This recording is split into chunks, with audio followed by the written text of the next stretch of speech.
just let my love adorn you.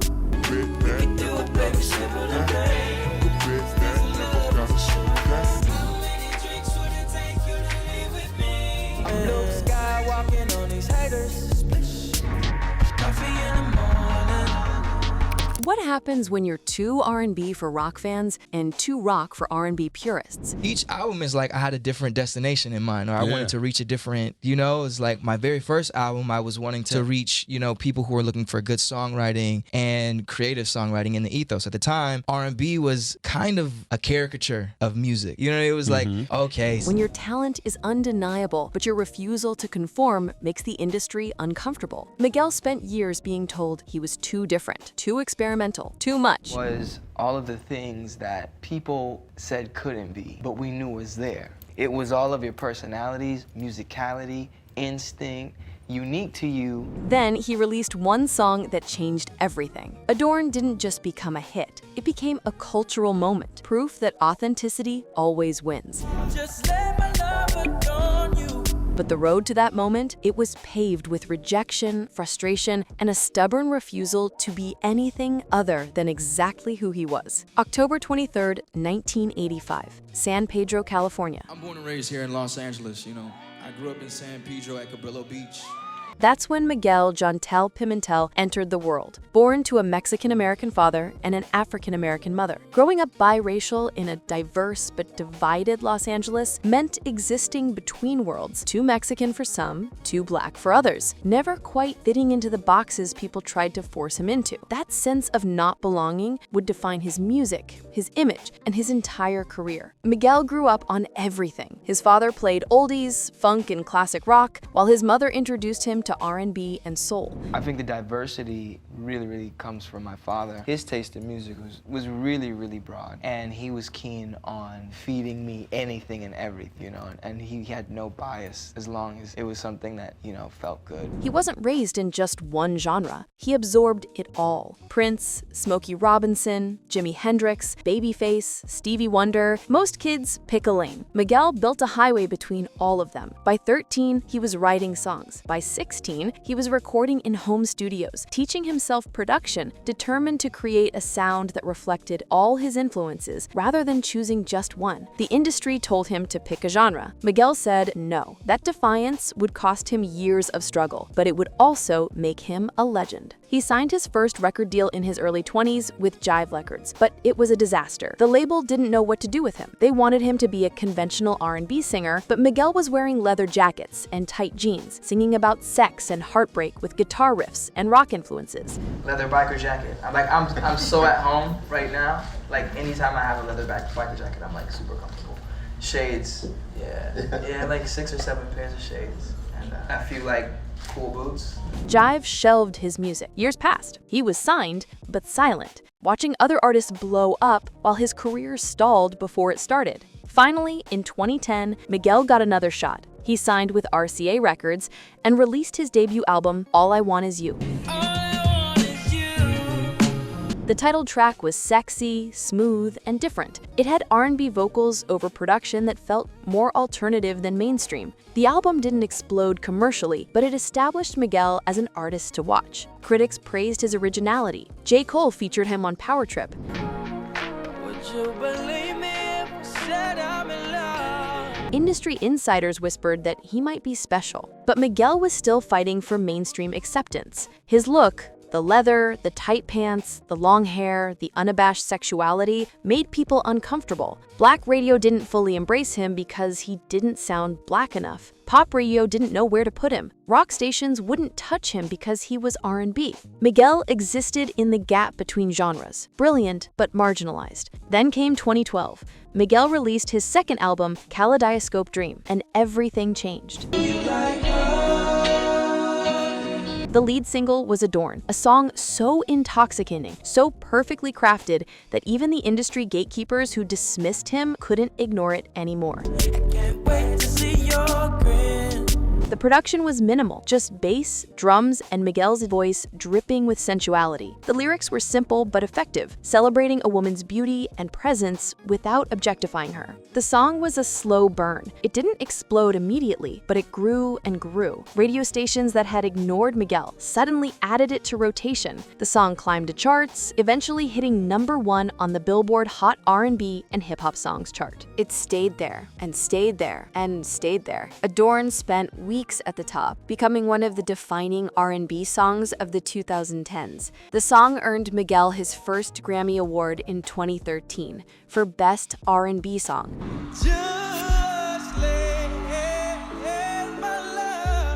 At the ceremony, he performed alongside Wiz Khalifa, and during the performance, he attempted a jump between two stages.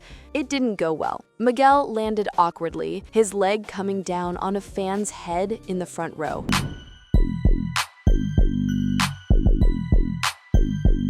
The moment went viral for all the wrong reasons. People called it the Miguel leg drop, turning what should have been his triumph into a meme. Yeah. 2 days later, after it kind of like fizzled, and I'm looking at memes and pictures of myself, like I can't help but laugh. Like, what do you do? Like, you have to, I mean, it's funny. The fan, Kyati Shah, was injured and later filed a lawsuit seeking $250,000 in damages for pain, suffering, and medical expenses. Miguel apologized publicly, expressing genuine remorse for the accident. Finish the show, rush to the girl as soon as the camera pops off. Rush to the girl. Are you okay? Come on, let me take you to the infirmary. I escorted her myself.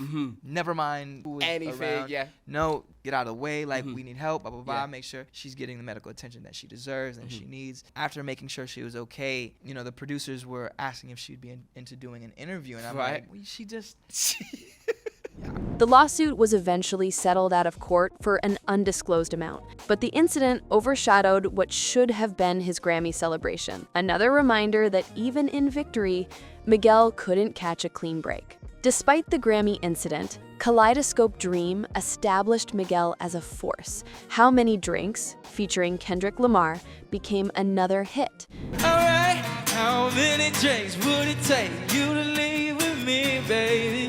The album went platinum. Suddenly, the artist who'd been too different was the template everyone wanted to copy. Male R&B singers started wearing leather and tight pants. Production got more experimental. Miguel's influence was everywhere, even if people didn't want to give him credit. In 2015, Miguel released Wild Heart, an album that pushed even further into rock territory. Songs like Coffee and Waves blended R&B vocals with psychedelic production and guitar-heavy arrangements. Coffee became a fan favorite, a morning after anthem about intimacy and connection that felt mature and honest. Waves was nominated for a Grammy and became a cultural moment when Travis Scott's remix version took it to hip-hop audiences. Miguel was building a catalog of songs that defied categorization. They were R&B, but they were also rock, pop, funk, soul, and something entirely his own. In 2017, Miguel married his longtime girlfriend, model Nazanin Mondi. My soon-to-be wife is that it always felt very natural. And we always felt like we were very connected, like from the beginning, so. The two had been together since 2005, making theirs one of the longest relationships in entertainment before marriage. They seemed like the perfect couple, beautiful, talented, supportive. Wedding photos showed them glowing, surrounded by friends and family. The relationship had survived Miguel's rise to fame, the pressures of the industry, and the temptations that destroy most celebrity couples. Except it didn't last. In September 2021, after nearly 4 years of marriage and 17 years together, Miguel and Nazanin announced their separation. So, you know, there was a lot of ups and downs for us. In fact, we even broke up in our 20s. A lot of people don't know that.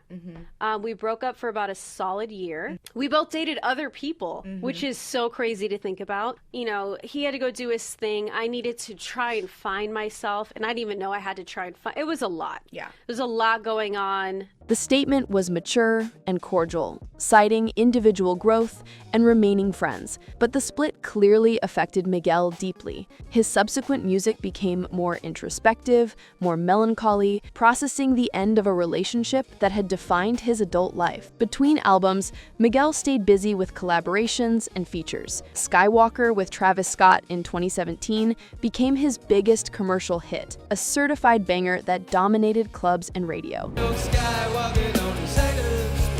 It showed Miguel could make mainstream hits when he wanted to, but he didn't want to make a career of them. He preferred artistic integrity to commercial dominance. His 2021 album, Coup de Grâce, was initially announced as his final album for RCA Records, suggesting Miguel was ready to leave major labels behind entirely. I think it marks, a new level of creativity in the visual that I'll be delivering, from now on.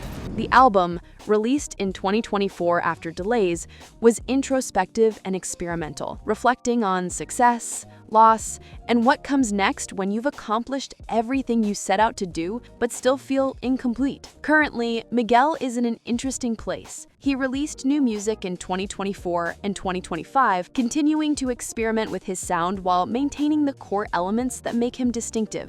What I've learned to embrace is that chaos is optimal conditions for growth. And it's what is required for us to refine.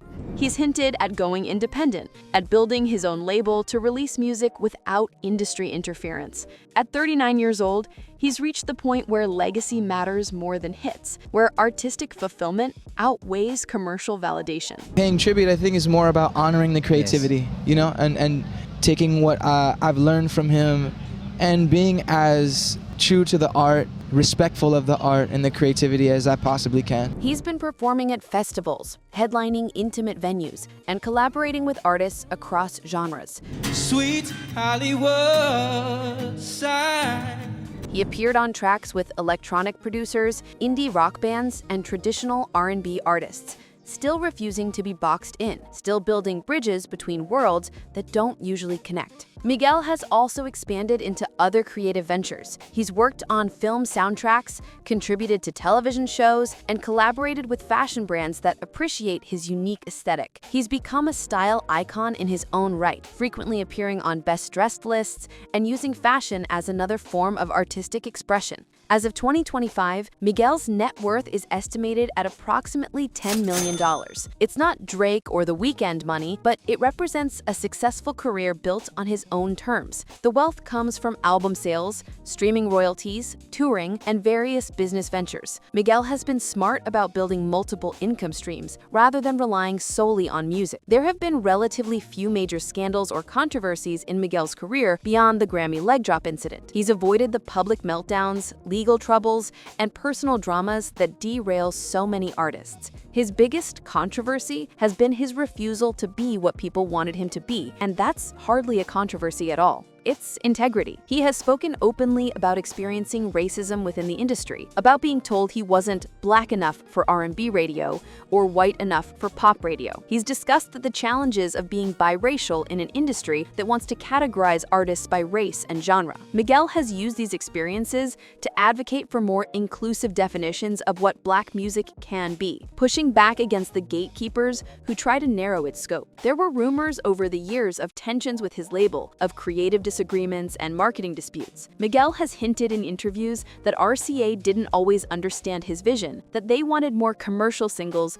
when he wanted to experiment. These tensions likely contributed to his decision to eventually leave the major label system. Miguel has also been candid about mental health struggles, particularly around perfectionism and the pressure to constantly create. He's discussed taking breaks from music when inspiration wasn't flowing, refusing to force art just to meet industry timelines. This approach has sometimes frustrated fans waiting for new music, but Miguel has been clear. He'd rather release nothing than release something that doesn't meet his standards. His divorce from Navanin, while handled maturely, sparked speculation about what led to the split. Both have remained respectful and private, but Miguel's post-divorce music suggests the ending was painful despite being mutual. Songs about loss, regrets, and moving forward clearly reference the relationship, offering glimpses into his emotional state without exploiting the pain for publicity. Simple and plain, this love is a sure Looking ahead, Miguel seems focused on artistic freedom rather than commercial dominance. He's talked about wanting to produce for other artists, about building a creative collective where experimentation is encouraged. He's mentioned potentially scoring films or creating conceptual projects that blend music with visual art. He's also expressed interest in mentoring young artists, particularly those who don't fit traditional molds. Miguel remembers how difficult it was to break through when the industry didn't know how to market him, and he wants to help others navigate similar challenges. He's become an elder statesman of alternative R&B, the artist who proved it was possible to succeed without compromising. There's talk of new music coming in 2025, potentially his first fully independent release. Miguel has hinted that it might be his most experimental work yet, free from label constraints and commercial expectations. Fans who followed his journey are excited to see what Miguel creates when he's completely unrestricted. I just want a simple thing. Artists like The Weeknd, Frank Ocean, and H.E.R. followed paths that Miguel helped carve. They were able to be weird, experimental, and sexually bold because Miguel proved there was an audience for it. He was the bridge between old-school R&B and the genre's more progressive future. The artist who said, "We don't have to choose between artistry and sexuality, between black music and rock influence, between commercial success and creative integrity." Adorn itself remains timeless. Over a decade after its release, it's still played at weddings, used in romantic scenes in films and TV shows, covered by artists across genres. The song has been streamed hundreds of millions of times, introduced to new generations who discover it and wonder why they've never heard of Miguel when he made something this perfect. That's the beautiful tragedy of Miguel's career. He created moments of absolute genius that influenced an entire generation of artists, but he never quite got the mainstream recognition his talent deserved. He's critically acclaimed, industry respected, and fan beloved, but he's not a household name. He's not selling out stadiums like contemporaries with half his talent, but maybe Miguel doesn't care anymore. He's 39 years old, he's made the music he wanted to make, he's influenced countless artists, he's won Grammys, and he's built a legacy. Do you still believe in love?